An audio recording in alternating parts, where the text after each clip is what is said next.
이제 우리 함께 하나님의 말씀 보시겠습니다. 오늘 우리에게 주시는 하나님의 말씀은 신약 성경 로마서 제8장 35절에서 마지막 39절까지 말씀입니다. 제가 가지고 있는 성경책에는 신약 성경 제250페이지에 있습니다.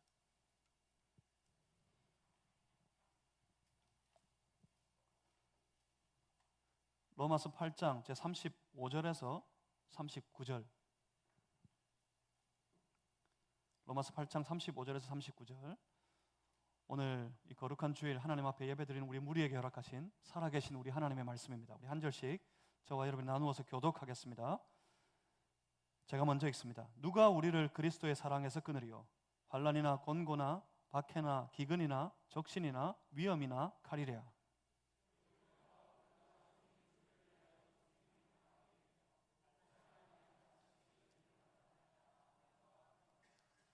그러나 이 모든 일에 우리를 사랑하시는 이로 말미암아 우리가 넉넉히 이기느니라.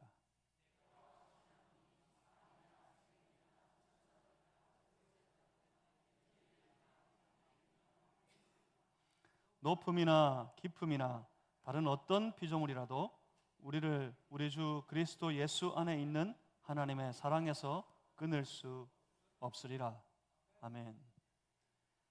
제가 잠시 기도하고 함께 말씀 받겠습니다. 살아계신 하나님, 오늘도 말씀으로 우리 중에 오셔서 말씀 앞에 엎드려 주를 예배하는 주의 백성들을, 우리 한 사람 한 사람을 우리 주께서 친히 만나 주시옵소서.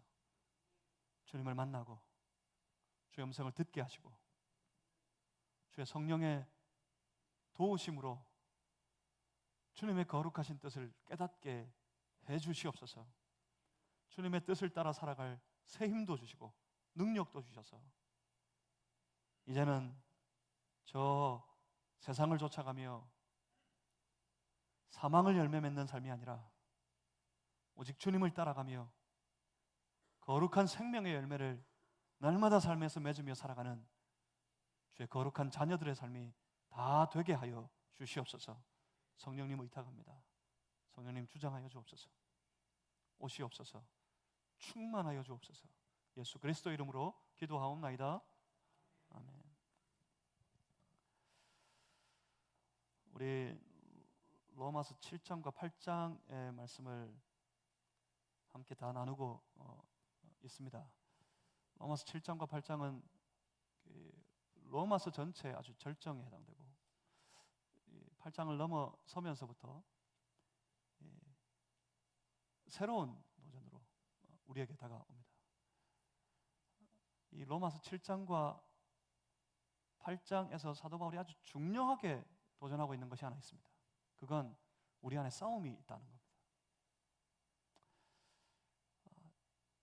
이 싸움을 이기고 넘어가야, 그러니까 이 8장이 아주 중요한 이 로마서가 가지고 있는 신앙의 절정에 해당되는데 7장과 8장에서 말하는 이 싸움을 이기고 넘어가야 다음이 있어요. 이 싸움에서 이기면 우리 인생에, 우리 신앙의 삶에 완전히 새로운 장이 열립니다. 그래서 반드시 이 싸움을 이겨야 합니다. 저는 오늘 여러분과 함께 이 로마서 7장과 8장의 말씀을 다시 한번 다 정리하고 넘어가기를 원하는데, 사도 바울이 미리 말씀드린 것처럼 우리에게 싸움이 있다 그랬어요. 싸움이 있습니다. 싸움이 있으면 이겨야 되겠죠. 육체적인 싸움은 만약에 물리적으로 누가 나에게 싸움을 걸어오면 그렇게 이기고 싶어 하는데, 만약에 한 대라도 맞고 한번 접어보세요. 얼마나 속에서 분통이 터지는지. 길 가다가 괜히 한 대 맞으면 막 못 견딥니다. 이 싸움에서 내가 그를 붙들고 싸워서 실험해가지고 이겨야 되겠는데, 이기지 못하면 막 더 분통이 터져가지고 손발이 부들부들 떨리고 그래요. 그런데 왜 이 영적인 싸움에서는 그렇게 무력하게 힘없이 져도 아무런 상관이 없는 건지 도무지 이해가 안 됩니다. 그렇습니다. 세상은 온통 싸움 중에 있습니다. 주변을 살펴보면 다 싸우고 있어요. 나라와 더불어 싸우고 있습니다. 러시아가 우즈베키스탄을 침공한 사건은 너무나 세계적으로 잘 알려진 유명한 뉴스입니다. 그 싸움이 시위 끝나지가 않고 있습니다. 지금도 그 싸움은 계속되고 있습니다. 그런데 비단 거기뿐만 아닙니다. 세계 곳곳에서 나라와 나라 간의 치열한 싸움이 있습니다. 모든 나라들은 그 싸움에서 이기고 싶어합니다. 근데 나라만 그렇습니까? 개인도 싸웁니다. 아이들도 싸우고요, 어른들도 싸웁니다. 집에 애가 동네에서 어디 놀이터에서 놀다가 싸움이 붙어가지고 어디 한 군데 이렇게 툭 터져가 오면 그 부모님들 막 분통이 터지시죠? 왜 싸웠어? 그러는데 왜 싸웠어? 그러는 이면에는 몰라, 말로도 그렇게 이야기하시는 분이 있고 속으로 그렇게 생각하시는 분이 있어요. 아니, 네가 이렇게 터질 동안 너는 몇 대 때렸어? 너는 이겼어, 졌어? 그런 마음이 있지 않으세요? 어디 가서 때리고 다닐지언정 맞고는 다니지 마라. 애도 이겼으면 좋겠고 어른도 이겼으면 좋겠고. 집에 가면 어떻습니까? 여러분, 집에서도 싸웁니다. 학교 가도 싸우고요, 직장에 가도 싸우고요, 교회 와서도 싸우고요. 싸웁니다. 맨날 싸웁니다. 집에서 많이 싸우시죠? 여러분 제발 싸우지 마시기를 바랍니다. 집에서는 육체적인 싸움, 이 물리적인 싸움, 이 싸움 때문에 온 세상이 흔들리고 있는데 예수 믿는 여러분 살아가는 삶에서 이 물리적인 싸움에 휘말리지 마시고 제발 싸우지 마시기를 주님의 이름으로 부탁합니다. 집에서 싸움이 벌어지면 지세요. 남편 여러분, 부부싸움은 남자가 지는 거랍니다. 여기서 아멘 하시면 안 돼. 지세요. 지기 전에 싸우지 마세요. 자, 부부지간에 앉으신 분 계세요? 부부시간에 5월 한 달 동안은 가족끼리 부부끼리 함께 할 걸 그랬습니다. 자, 자기 남편 보십시오. 자기 아내를 보십시오. 없으면 마음으로 생각하십시오. 생각하면서 따라하시기 바랍니다. 여보, 싸우지 맙시다.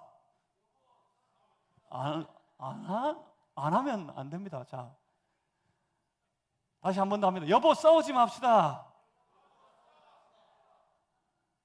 싸우다가 망가져요. 싸우다가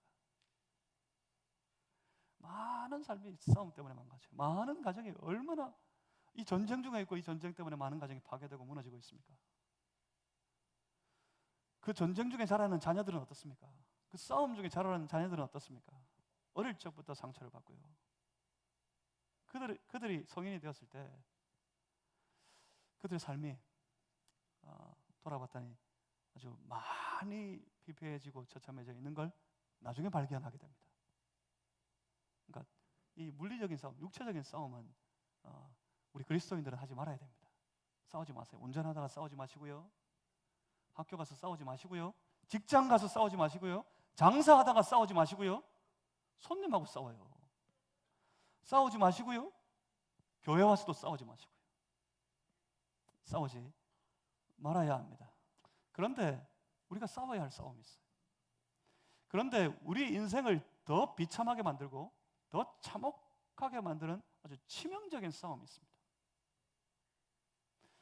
바로 우리 내면에서 날마다 벌어지고 있는 아주 치열한 영적인 싸움입니다. 저마다 속에서 하나님의 선을 이루기를 원하는 마음이 있습니다. 그 선을 이루기를 원하는 마음에 대적하고 도전하는 마음이 있어요. 그건 죄를 기뻐하는 죄성의 마음입니다. 죄성의 마음이 항상 그 선을 원하는 마음을 향하여 도전합니다. 대적하여 싸움을 합니다. 그런데 중요한 사실이 하나 있었어요. 마귀는, 사단의 권세는 그 죄성을 돕습니다. 사단이 지금 모든 세계를, 이 공중의 권세를 차지하고 장악했다 그러는데, 이 사단이 우리 안에 역사할 때 무엇을 돕겠습니까? 하나님의 뜻을 이루길 원하는 선한 마음을 돕겠습니까? 아니면 죄를 원하는 그 죄성을 돕겠습니까? 당연히 사단은, 마귀의 권세는 죄성을 돕습니다. 그래서 그 우리의 삶을, 우리의 인생을 아주 강력하게 죄로 끌고 갑니다. 그래서 거기에 붙들려서 이리저리 끌려다니면서 온갖 죄를 다 지게 됩니다. 그렇게 그 죄성을 주장하는 마귀의 권세, 사단의 권세는 만만하지가 않습니다. 사람이 제 힘으로 능히 이길 만한 그런 세력이 못 됩니다. 아주 강력하여서 부딪혀 싸우면 이기기가 어렵습니다. 죄성을 주장하는 마귀의 권세를 다 뿌리치고 이겨야 되는데 그 마귀의 권세를 이길 힘이 없다는 것이 문제입니다. 왜 없습니까? 우리 안에 선을 이루길 원하는 마음이 다 있습니다. 우리 안에 선을 쫓아가기를 원하는 소망이 우리에게 다 있습니다. 그렇지만 그 마음만 가지고는 마귀가 덮고 있는 그 죄성을 능히 뿌리치고 쉽게 이길 수가 없다는 게 문제입니다. 바울이 생각할 때 지금 로마에 있는 이 교회가 겪고 있는 그 심각한 문제, 이 심각한 문제가 실상은 유대인 성도와 이방인 성도 간의 물리적인 다툼의 문제가 아니라 그 이면에 흐르고 있는 영적인 싸움이라고 생각하고 있는 겁니다. 유대인 성도와 이방인 성도 간의 갈등, 그것 때문에 교회가 어려워졌고 그 어려움을 보고 그 로마의 교회를 소망하고 꿈꾸고 있으며 그곳에 가서 온 열방을 향해 복음을 선포하기를 마지막으로 마음에 품고 꿈꾸고 있는 사도 바울, 그 바울이 견디지 못했던 거예요. 그래서 이 편지를 보냈습니다. 로마에 있는 이 교회, 유대인 성도와 이방인 성도 간의 갈등, 먼저 좀 짚고 넘어가야 될 건 로마서에 보면 유대인이 어떻고 이방인이 어떻다 하는 구별의 말씀들을 사도 바울이 계속 하고 있는 것을 아마 보시게 될 겁니다. 이후에도 보게 될 거예요. 그런데 로마서를 읽으면서 사도 바울이 다른 서신에서 일반적으로 말하는 유대인에 대해서 이방인에 대하여서 이렇게 언급하고 이렇게 분별하고 판단하고 있구나라고 생각하시면 큰 오산입니다. 로마서에서 말하는 유대인과 이방인은 일반적인 유대인, 일반적인 이방인이 아닙니다. 이 유대인과 이 이방인들은 전부 한 교회를 같이 섬기고 있는 성도들입니다. 그러니까 성도 간의 다툼이에요. 유대인 출신의 성도, 이방인 출신의 성도, 그들로 인해서 이 교회가 겪고 있는 이 큰 어려움, 이 문제가 실상은 그들 속에서 벌어지고 있는 영적인 싸움 때문이라고 바울이 판단하고 있는 겁니다. 그런데 문제가 뭐였습니까? 이 싸움에서 선을 이루기를 원하는 우리 안에 있는 선한 마음이 그 죄성의 모든 요구를 뿌리치고 이겨야 되는데 그렇지 않겠습니까? 주님의 나라와 주의 몸된 교회를 섬기는 하나님의 사람으로 살아가는 주의 백성들의 삶 속에서 하나님의 뜻을 이루길 원하는 선한 마음이 하나님과 원수가 되는 그 죄를 추구하게 하려는 죄성을 뿌리치고 이겨야 될 거 아닙니까? 이겨야 되겠는데 이 세상에서 벌어지는 물리적인 육체적인 싸움에는 휘말리지 말고 그 싸움에 특별히 집에서 싸우거나 친구들끼리 싸우거나 가정에서 뭐 벌어지는 그리고 나 주위에서 벌어지는 일들에 막 그렇게 이기려고 바둥바둥 애를 쓸 필요는 없는데 반드시 이 우리 안에 벌어지는 이 영적인 싸움에서는 이겨야 합니다. 선한 마음이 이겨야 합니다. 죄성을 뿌리치고 이겨야 됩니다. 그런데 힘이 없어요. 이길 힘이. 죄성을 다 뿌리치고 이겨낼 힘이 없습니다. 그래서 삶이 곤고에 빠지는 겁니다. 선한 마음으로 주님의 뜻을 이루는 삶을 살고 싶은데 안 되는 거예요.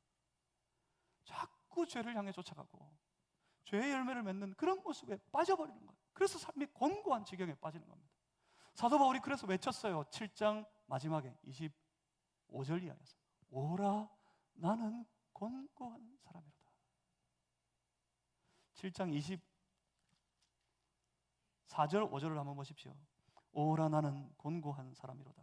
이 사망의 몸에서 누가 나를 건져내려 우리 주 예수 그리스도로 말미암아 하나님께 감사하리로다. 사도 바울이 그렇게 외쳤습니다. 곤고한 삶에 빠져서 그 사망의 몸을 쫓아가는 삶, 이기고 싶은데 이기지 못하는 인생, 그 마음에 탄식하면서 사도 바울이 그렇게 부르짖고 외쳤습니다. 그런데 방법을 찾았습니다. 그런데 방법이 있습니다. 사도 바울은 어디에서 방법을 찾았습니까? 도대체 어디에 그 방법이 있습니까? 사도 바울이 발견한 방법은 예수 그리스도 안에 있는 겁니다. 사도 바울이 발견한 비결은 예수 그리스도 안에서 살아가는 삶이었어요. 그래서 그는 예수 그리스도 안에서 이기게 하신 승리를 주신 하나님께 찬송하노라, 하나님께 감사하노라 외쳤던 겁니다. 그렇습니다. 예수 안에서 방법이 있습니다. 예수 안에 있으면 방법이 생깁니다. 어디에서 방법이 있다고요? 이 싸움에서 이겨야 됩니다. 여러분, 저와 여러분 모두가 다 이 싸움, 매일 우리의 삶 속에서, 우리의 생활 속에서, 우리의 내면에 벌어지고 있는 이 싸움에서 우리가 반드시 이겨야지 하나님의 사람으로서 하나님께 감사하고 찬송하는 삶을 능히 살아갈 수 있을 텐데, 하나님의 영광을 드러내는 그런 인생을 살아갈 수 있을 텐데, 이 싸움에서 지면, 그 죄성에게 지면 넘어져서 죄에 빠지고 말 텐데, 이겨야 합니다. 반드시 이겨야 합니다. 어디에서 방법이 있다고요? 어디에서 방법이 생긴다고요? 한번 따라하겠습니다. 준비하시고, 자, 마음의 준비를 하시고 한번 따라하겠습니다. 예수 안에서 방법이 생긴다. 어디에 방법이 있다고요? 예수 안에 있습니다. 예수 안에서 방법이 있어요. 예수 안에 있으면 방법이 생깁니다. 예수 그리스도께서 이루신 사역이 그거였어요. 예수님께서 이 땅에 오셔서 그가 십자가에 달려 죽으시면서까지 이루신 사역이 그거예요. 예수님 왜 오셨다고요? 예수님 무엇 때문에 오셨습니까? 괜히 오셨습니까? 오셔서 높아지려고 오셨습니까? 아니면 이 땅에 오셔서 많은 것을 차지하고 부해지려고 오셨습니까? 만약에 그렇게 하실 목적이었다면 처음부터 하실 수 있었어요. 마귀가 이제 공생의 사역을 시작하려는 예수님께 시험했던 게 그거였어요. 다 주겠다. 높아지게 해주고, 왜? 이 세상, 세계, 이 공중의 권세는 자기가 다 맡아 차지하도록 하셨으니까, 허락하셨으니까, 자기에게 다 있으니까 예수님께 그랬어요. 다 가지세요. 다 주겠습니다. 권세를 원하시면 권세를 주시고, 부를 원하시면 이 땅에 저 화려한 모든 것들 다 주겠습니다. 만약 우리 주님이 그것이 목적이었다면 처음부터 하실 수 있었어요. 예수님 왜 오셨다고요? 자기 백성을 어디에서? 저들의 죄에서 뭐 하시려고? 구원하시려고. 그 죄에 빠져 살아가는 삶, 그래서 하나님과 원수가 되고 하나님과 완전히 단절돼 끊어진 채 사망 가운데 신음하고 있는 그 삶을, 그 죄의 삶에서, 사망의 삶에서 건져내시려고 주님 오셨다 하셨습니다. 예수님께서 그 일을 이루셨습니다. 예수님의 모든 사역이 우리 안에서 이루어내신 것 있다면 그건 바로 이겁니다. 그 참혹한 죄와 사망의 법에서 우리를 생명의 성령의 법으로 해방시켜 주시는 것이었습니다. 사도 바울이 그렇게 외쳤어요. 우리는 해방되었다. 예수 안에서 해방되었다. 어디로부터요? 죄와 사망의 법으로부터 생명의 성령의 법으로 해방되었다. 해방되었다. 그렇게 외쳤습니다. 주께서 우리를 해방시켜 주셨기 때문에, 그래서 우리는 이제 육신을 따르지 않아도 됩니다. 육신을 따르지 않고 영을 따르는 그런 삶을 살아갈 수 있게 되었습니다. 육신을 따르는 삶, 그게 바로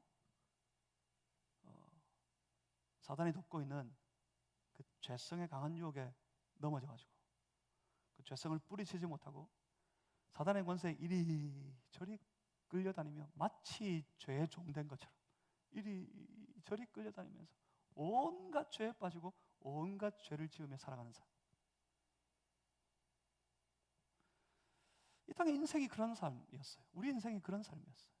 여기서 그 죄와 사망의 법에서 우리를 해방시키시고 생명의 성령의 법으로 생명과 평안의 열매를 맺으며 살아갈 수 있도록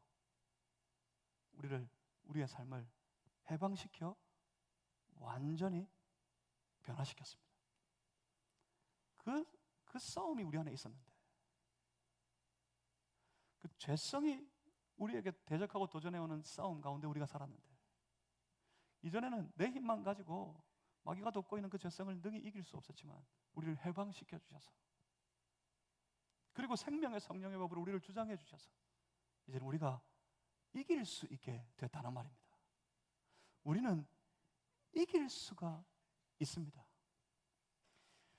죄성에 매인 삶에 살다가 이제 생명과 평안의 열매를 맺는 삶으로 이 싸움에서 이겨서 생명을, 평안을 열매 맺는 삶으로 바뀌어버렸어요.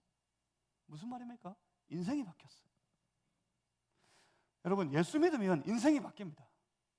예수 믿어야 인생이 바뀔 수 있습니다.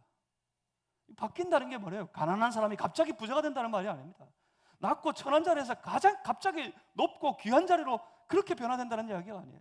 인생이 바뀌고 삶이 변화된다는 말이 이겁니다. 전에는 죄성에 매여서 죄의 열매를 맺으며 하나님과 원수된 채 하나님과 관계없이 멀리 떨어져 살아가던 삶이 이제는 완전히 바뀌어가지고 생명의 성령의 법을 따라 생명과 평안의 열매를 맺는 영을 따르는 인생으로 완전히 바뀌어버렸다는 말입니다. 인생이 바뀌었습니다. 이게 이기는 거예요. 이게 승리입니다.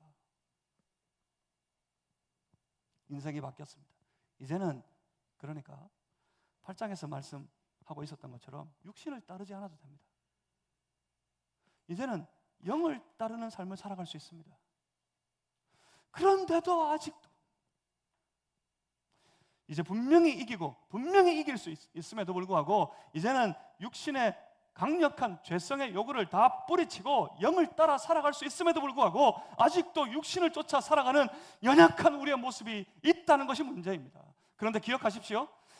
8장 5절에서 사도 바울이 분명히 선포했던 말을 우리는 기억하고 있습니다. 뭐라고 그럽니까? 8장 5절을 다시 한번 봅니다. 5절에서 육신을 따르는 자는 육신의 일을, 영을 따르는 자는 영의 일을 생각하느니, 육신을 따르는 자, 죄성이 요구하는 대로 그 육신의 요구를 쫓아 살아가는 사람들은 뭘 생각하고 있어요?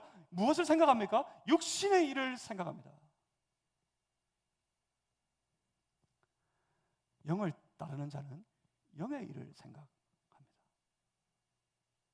사랑하는 성도 여러분, 여러분 지금 무엇을 생각하고 계십니까? 여러분 마음에 무엇을 품고 무엇을 생각하며 살아가고 있습니까?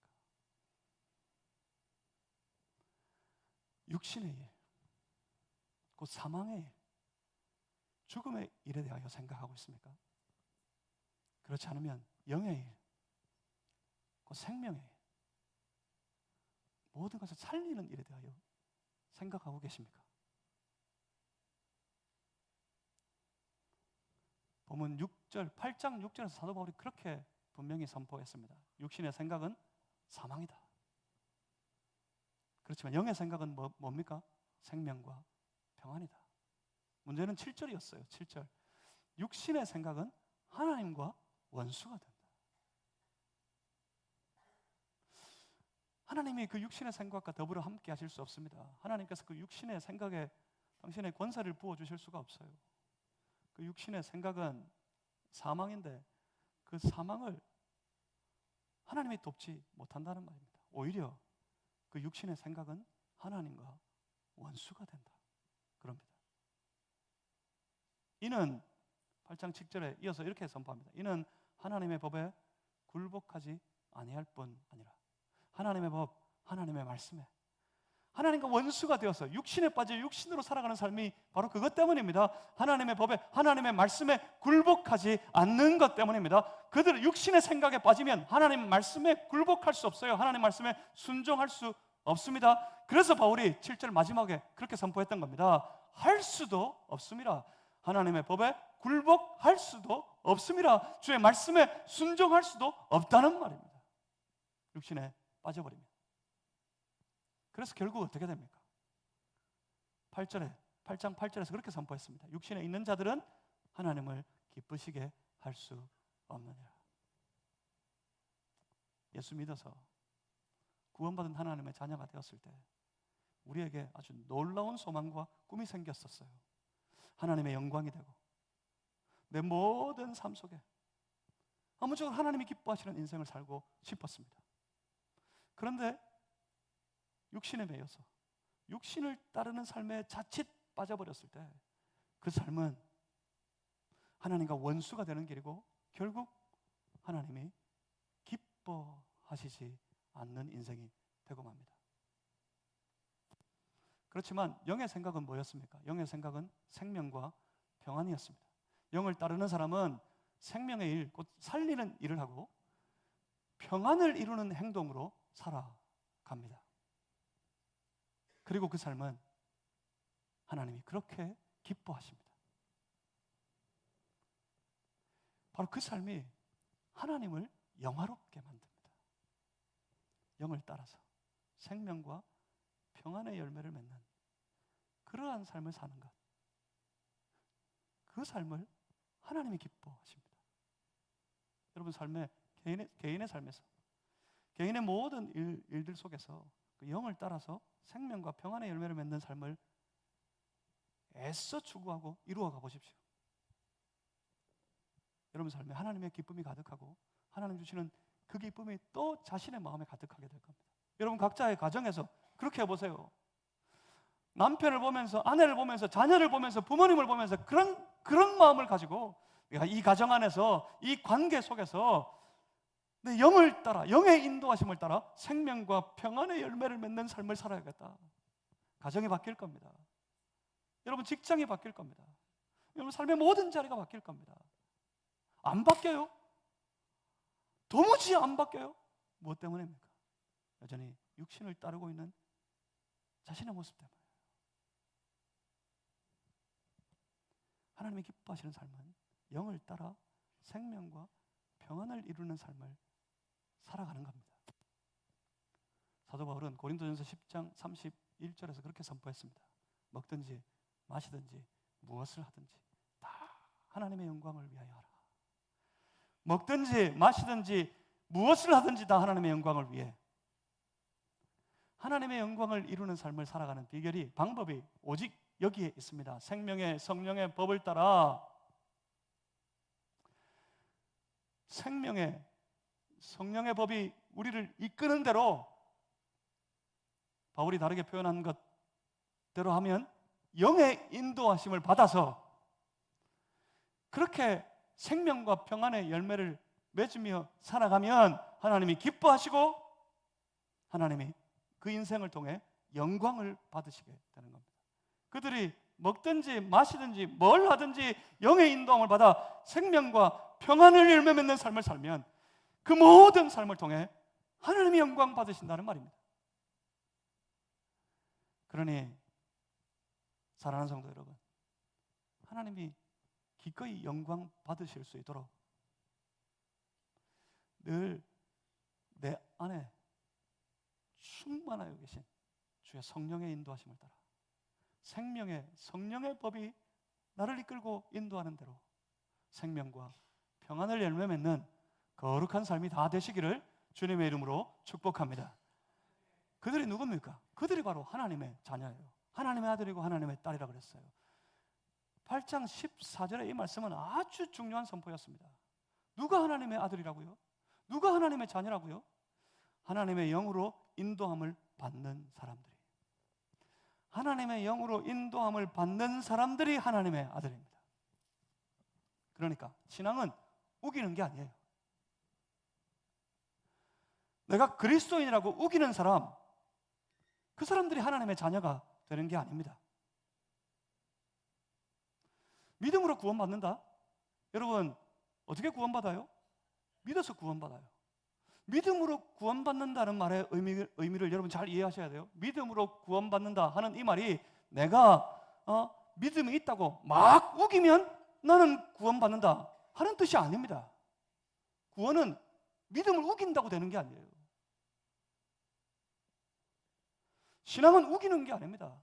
믿음은 우기는 게 아니에요. 내가 그리스도인이라고 우기는 사람, 그 사람이 하나님의 자녀가 아닙니다. 그들이 그리스도인들이 아닙니다. 그리스도인은 예수를 믿어서 생명의 성령의 법으로 해방되어 영의 인도하심을 따라 살아가는 사람들, 영의 인도함을 받아서 생명과 평안을 이루는 삶을 살아가는 사람, 그 사람이 믿음이 있는 사람이고, 그 믿음이 그를 구원하여서 바로 그 사람이 하나님의 자녀가 되게 만드는 겁니다.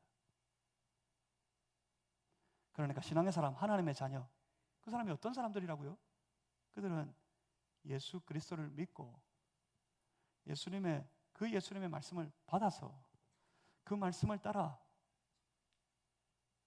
생명과 평안의 일들에 순종하며 열매 맺으며 살아가는 그 사람들, 그들이 하나님의 사람들입니다. 그러니까 유대인이라고, 내가 유대인이니까 나는 하나님의 자녀다, 이제는 더 이상 안 통한다는 말입니다. 유대인이라고 하나님의 자녀가 되는 게 아닙니다. 그러니까 교회 다닌 지 오래되어서 어쩌면 여러 종류의 직분을 내가 가졌기 때문에 하나님의 자녀가 되는 것이 아니란 말입니다. 교회 생활에 노숙해지고 아주 노련해져가지고 교회의 생리를 다 꿰고 있기 때문에 그리스도인이 될 수 있다는 것도 아닙니다. 자기 생각에는 믿음이 아주 오래 두터워서 사람들에게 충분히 내세울 만하고, 다른 사람들도 분명히 알아줄 만한 그런 사람, 그런 믿음, 그런 신앙이 된 것 같은데, 정작 주변을 돌아보니까 그 삶의 주변에는 온통 깨지고 무너지고, 가정에서나 직장에서나 교회에서나 다툼과 싸움이 끊임이 없다면 여러분, 그때 심각하게 돌아보시고 심각하게 생각하셔야 돼요. 내가 지금 육신을 따르고 있구나. 내가 죄성이 이리저리 끄는 대로 거기에 넘어져 육신을 따르는 삶에 빠져 있구나. 그렇게 돌아봐야 합니다. 그리고 내가 육신을 따르는 삶에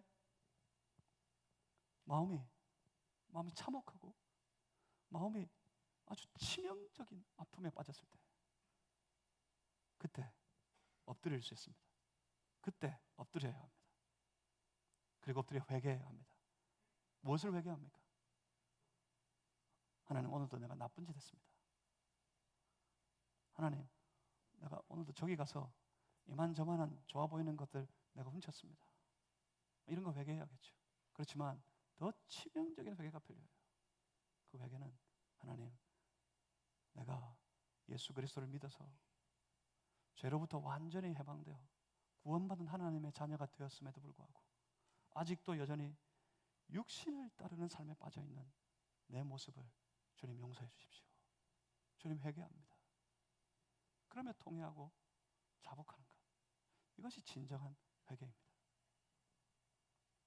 다시 말씀드리지만 믿음은 성도의 삶의 전체적인 체계입니다. 믿음은 어느 한 지점, 한 부분, 한 점이 아니에요. 믿음은 성도의 인생의 생활의 체계입니다. 나는 믿음이야, 나는 믿는 사람이야 하고 우긴다고 되는 문제가 아니라 그랬어요.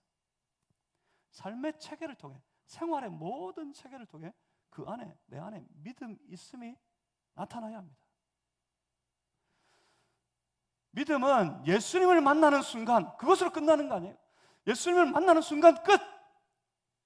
다 해결되는 그런 단순한 문제가 아니란 말입니다. 예수님을 만나야죠. 믿음은 예수님을 만나는 것에서부터 비롯됩니다. 예수님을 만나는 순간 그 예수께서 내 인생의 유일한 그리스도가, 유일한 주인이, 유일한 왕이 되시는 줄 믿어 그 예수님을 그리스도로 영접하는 것으로 나아가야 됩니다. 예수님을 만났어요? 예수님을 그리스도로 영접해야 됩니다.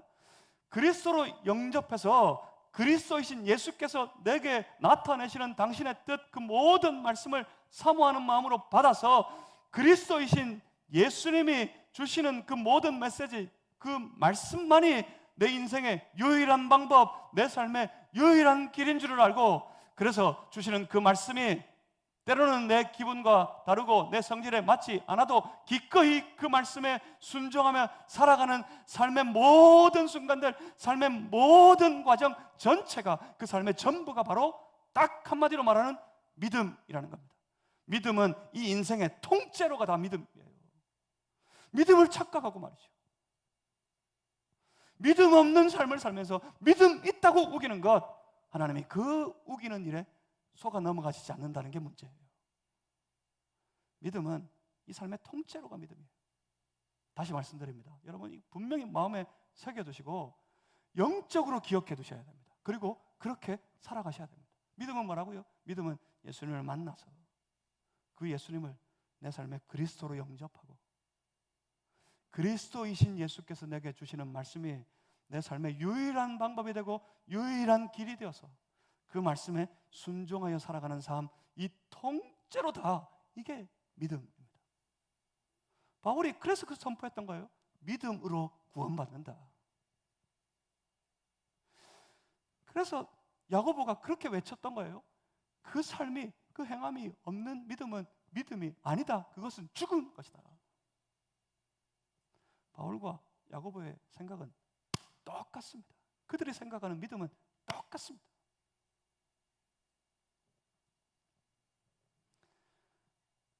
그렇게 믿음으로 살아가는 삶, 예수님을 영접하고 그가 주시는 말씀에 기꺼이 순종하며 살아가는 그 사람들, 그들이 믿음으로 살면서 하나님 앞에 나와 엎드려서 그렇게 외치고 고백하게 됩니다.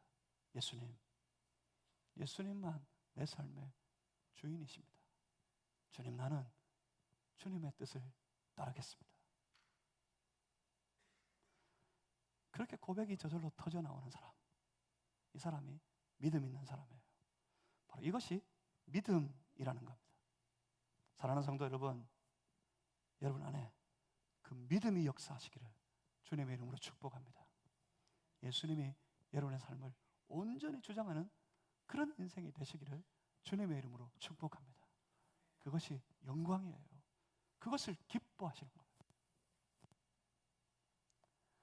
이 사람들, 이 믿음의 사람들은 바로 예수님을 사랑하는 사람들입니다. 그래서 세상 방식이 아닌 사모하고 사랑하는 예수님의 방식으로 그들은 살아갑니다. 믿음이 있는 사람은 이제는 세상 방식을 쫓지 않는다고요. 죄성이 요구하는 육신을 따르는 삶, 죄와 사망의 법에 짓눌려 그것을 쫓아가는 삶을 살지 않습니다. 그 세상의 방법을 살지 않고요. 예수님을 사랑하는 사람, 믿음이 있는 사람은 예수님의 방식을 쫓아갑니다. 그래서 세상이 통하지 않습니다. 세상이 통하려면 세상의 방식을 따라야 될 거 아니에요. 세상의 방식을 따르면 그 사람은 세상의 질서가 통합니다. 그런데 세상의 방식을 따르는 그 삶을 포기하고 예수님의 방식을 쫓아가니까 그 인생에는 세상이 통하지를 않아요. 세상이 온갖 것으로 위협하고 자기를 따르라고 그렇게 유혹하고 그렇게 이끌어가려 해도 통하지 않습니다. 삶에 닥쳐오는 환난이 있어도, 핍박이 밀려와도, 기근이 그 삶을 짓누르고 가난이 삶을 어렵게 만들어도, 온갖 위험과 칼로 찾아오는 모든 위협이 그 삶에 닥쳐와도 있어도 그 모든 것들이, 세상의 그 모든 방법이 그 인생에게는 통하지 않습니다. 세상이 안 통하니까 세상이 그 삶을 이길 수가 없는 겁니다. 그래서 뭐가 이깁니까? 그래서 믿음이 이기는 거예요. 예수를 믿으면 갑자기 모든 저 악한 권세, 사단의 권세를 다 물리치고 능히 이겨낼 수 있는 강한 놀라운 기이한 그런 능력이 막 생기는 게 아닙니다. 어느 날 갑자기 막 나에게 초능력이 생겨가지고 다 물리치고 다 뿌리치고, 그래서 내 마음대로 하나님이 기뻐하시는 사람, 그렇게 살아가도록 되어버리는 것이 아니라고요. 믿음이 이기는 이유는 세상이 안 통하기 때문에 이기는 겁니다. 세상이 안 통하니까 세상은 이길 수가 없는 거예요. 그 삶에 오직 믿음이 통하니까, 오직 믿음의 방식만 통하니까 그 인생 가운데 믿음이 이기는 겁니다. 믿음이 이깁니다. 그리고 주의 권세가 임하는 그 믿음이 또한 능히 세상을 이깁니다. 그리고 이 사람들을 하나님은 기뻐하시고 하나님은 그들을 사랑하십니다. 그들이 하나님의 자녀들이니까요. 영을 따라 영의 인도함을 받아 살아가는 사람들, 그들이 하나님의 딸, 하나님의 아들이니까, 그들이 하나님의 자녀니까 하나님은 그들을 사랑합니다. 사도 바울은 선포합니다. 누가 우리를 그리스도의 사랑에서 끊으리요. 여기서 우리는 그 믿음으로 영의 인도함을 받아 살아가는 사람들입니다. 바로 하나님의 자녀들입니다. 그 하나님의 자녀들을 기뻐하시고 그 하나님의 자녀들을 사랑하시는 우리 그리스도의 그 놀라운 사랑에서 과연 세상의 그 어떤 것이, 세상의 그 무엇이, 어떤 누구가 능히 이겨 끊어낼 수 있겠느냐고 선포합니다. 본문 35절 말씀을 보십시오. 누가 우리를 그리스도의 사랑에서 끊으리요? 환난이나 곤고나 박해나 기근이나 적신이나 위험이나 칼이랴. 이러한 것들이 다 세상이 우리에게 영적으로 넘어지도록 싸움을 걸어오는 세상의 온갖 위협들의 방식입니다. 환난을 주고 곤고에 빠지게 만들고 박해를 가하고 기근을 겪도록 적신은 심각한 가난을 의미합니다. 가난에 짓눌리고 온갖 위험이 닥쳐오고 칼로 그를 위협한다 할지라도 세상의 어떤 위력, 세상의 어떤 위협 속에서도 우리를 그리스도의 사랑에서 끊을 수 없을 것이다. 사도 바울이 선포하고 있는 겁니다. 그래서 38절, 39절에 다시 이렇게 외칩니다. 여러분 38절과 39절 말씀을 다 같이 한번 읽어보겠습니다. 38절, 39절 다 같이 읽습니다. 시작. 내가 확신하노니 사망이나 생명이나 천사들이나 권세자들이나 현재일이나 장래일이나 능력이나 높음이나 깊음이나 다른 어떤 피조물이라도 우리를 우리 주 그리스도 예수 안에 있는 하나님의 사랑에서 끊을 수 없으리라. 아멘. 이게 무슨 말입니까? 이게 무슨 뜻이에요? 세상의 어떤 위력도 세상의 어떤 권세도 하나님의 사랑에서 우리를 끊어낼 수 없을 것이다. 무슨 말이에요? 우리가 이긴다는 말입니다. 우리는 이긴다는 말입니다. 세상은 전혀 안 통할 거라는 말이에요. 하나님과 우리가 누리는 그 뜨거운 깊은 사랑의 교제 속에서 내가 기꺼이 주의 말씀을 따라 생명과 평안의 열매를 맺는 영의 인도함을 받아 살아가는 그 삶 속에 세상의 어떤 위력도 세상의 어떤 권세도 전혀 통하지 않을 거라는 말입니다. 그래서 우리가 이긴다는 말입니다. 여러분 확실히 믿으시길 바랍니다. 주 안에서 살아가면, 예수 안에 있으면 능히 우리가 이 모든 싸움에서 다 싸워 이기는 줄을 확실히 믿는 성도가 되시기를 주님의 이름으로 축복합니다. 누가 이겨요? 우리가 이겨요. 우리가 세상을 이겨요. 세상의 환난도 핍박도 가난도 심지어 악한 모든 권세들도 우리를 이길 수 없다는 사실을 확실히 믿으시길 바랍니다. 무엇 때문에요? 내가 세져가지고? 내가 강한 사람이 돼서 이깁니까? 자, 37절 말씀입니다. 이 말씀이 7장과 8장 전체를 결론 지어버립니다. 결국 여기서 끝이 났습니다. 37절 이 모든 일에 우리를 사랑하시는 이로 말미암아 우리가 넉넉히 이기느니라. 그렇습니다. 우리를 사랑하시는 이 그분이 누구지요? 우리의 주 예수 그리스도. 예수 그리스도로 말미암아 이깁니다. 잘 돌아보십시오. 예수 그리스도 때문에 죄와 사망의 법에서 해방됐어요. 내가 탈출하려고 땅굴을 막 파가지고, 여러분 쇼생크 탈출 영화 보셨어요? 억울해가지고 막 탈출하려고 막 이 땅을 파고 해가지고 기어코 기어 나와가지고 나는 자유다 외치는 그 영화 보셨어요? 우리 그렇게 해서 이 해방된 게 아닙니다. 땅굴을 파가지고 어떻게 아주 애써 힘써서 다행히 탈출해 나와 해방된 게 아니라고요. 누구 때문에? 예수 그리스도로 말미암아. 예수께서 내 모든 죄를 대신 지심으로 말미암아 우리가 죄와 사망의 법에서 해방되어졌습니다. 예수 그리스도로 말미암아 육신이 아닌 영을 따르는 삶을 살 수 있게 되었다는 말입니다. 예수 그리스도로 말미암아 믿음의 사람이 되었다는 말입니다. 예수 그리스도로 말미암아 하나님의 자녀가 되었다는 말입니다. 그래서 예수 안에 있으면 이깁니다. 그렇기 때문에 예수 안에 있어야 이길 수 있는 겁니다. 이길 수 있다는 생각, 그 긍정적인 사고, 그것 때문에 이길 수 있는 게 아닙니다. 예수 안에 있어요. 그 안에 예수님이 있어야 이깁니다. 우리가 예수 안에 있고 예수께서 우리 안에 계시고 그래야 이깁니다. 우리가 예수 안에 있다는 말이 뭐죠? 우리 안에 예수님이 있다는 말이 뭡니까? 우리 안에 예수님이 있다. 나는 예수님 안에 살아간다는 말은 이제 더 이상 죄성이 안 통한다는 말입니다. 죄와 사망의 법이 주장할 수 없다는 말입니다. 오직 예수님이 통한다는 말입니다. 예수님의 말씀이 통하고요, 예수님의 방식이 통한다는 말입니다. 그 모든 생각과 말과 판단과 행동이 다 예수님이 통제하신다는 말이에요. 그러니까 우리의 생각과 말과 판단과 행동을 예수님이 통제하시면 이깁니다. 죄성이 통제하면 죄가 이기지요, 사단의 권세가 이기죠. 하지만 우리의 모든 생각, 말, 판단, 행동들 하나하나를 우리 주 예수께서 통제하시면 우리는 예수님으로 말미암아 넉넉히 이기는 겁니다. 예수님이 다 통제하신다, 이 말이 뭡니까? 예수님이 주인이 되었다 하는 말입니다. 자, 처음부터 말씀드린 거 있습니다. 로마서는 뭐의 싸움이죠? 주제권의 싸움입니다. 로마서를 읽으면서 여러분 돌아보시고 생각하셔야 돼요. 누가 주인일까? 누가 주인일까? 유대인은 자기들이, 이방인들은 자기들이 주인이라고 외치면서 교회 안에 온갖 다툼이 일어나고 그 삶은 점점 피폐해져. 그렇게 돼버렸어요.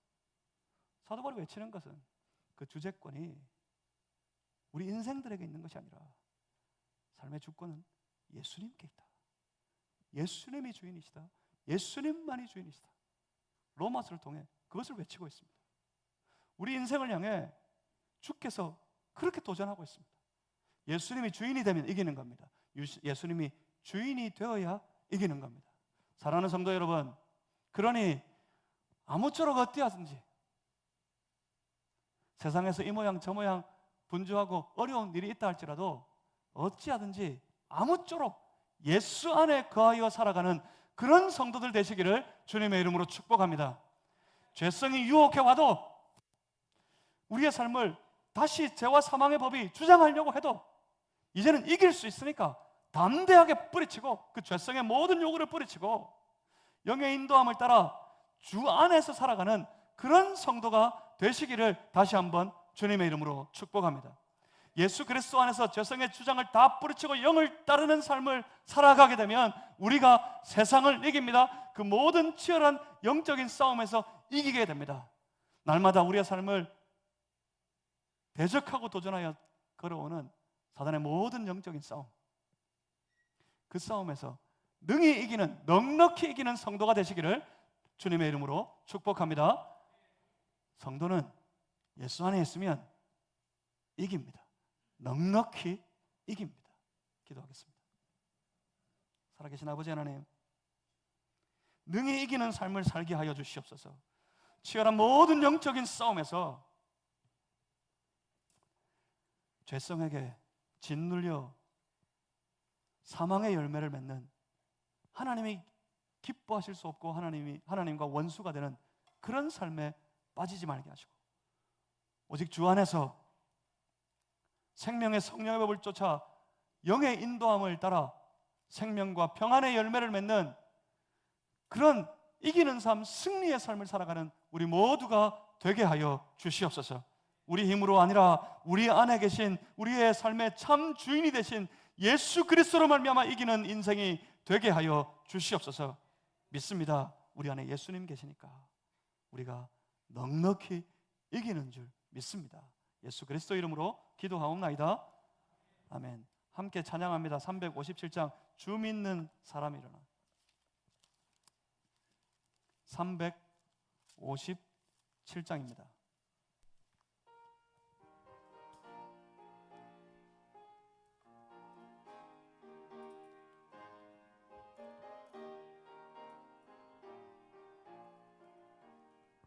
주 믿는 사람 일어나 다 힘을 합하여 이 세상 모든 마귀를 다쳐서 멸하세. 저 앞에 오는 적군을 다 싸워 이겨라. 주 예수 믿는 힘으로 온 세상 이기네. 믿음이 이기네. 믿음이 이기네. 주 예수를 믿음이 온 세상 이기네. 온 인류 마귀 괴율로 큰 죄에 빠지니 진리로 띠를 띠고서 늘 기도 드리세. 참 믿고 의지하면서 겁없이 나갈 때 주 예수 믿는 힘으로 온 세상 이기네. 믿음이 이기네. 믿음이 이기네. 주 예수를 믿음이 온 세상 이기네. 끝까지 이긴 자에게 흰 옷을 입히고 또 영생 복을 주시니 참 기쁜 일일세. 이 어두운 세상 지나서 저 천성 가도 주 예수 믿는 힘으로 온 세상 이기네. 믿음이 이기네. 믿음이 이기네. 주 예수를 믿음이 온 세상. 우리 한 번 더 합시다. 믿음이 이기네. 믿음이 이기네. 믿음이 이기네. 주 예수를 믿음이 온 세상 이기네. 아멘. 기도하겠습니다. 살아계신 하나님, 죄로 죽었던 우리를 이처럼 사랑하여 주셔서 독생자 예수 그리스도로 말미암아 우리를 구원하여 주시고 이제는 죄와 사망의 법으로서가 아니라 생명의 성령의 법을 쫓아 영의 인도하심을 따르며 생명과 평안의 열매를 맺으며 살아가는 구원받은 하나님의 아들, 하나님의 딸, 하나님의 자녀 되게 하신 것 참으로 감사합니다. 하나님 아버지,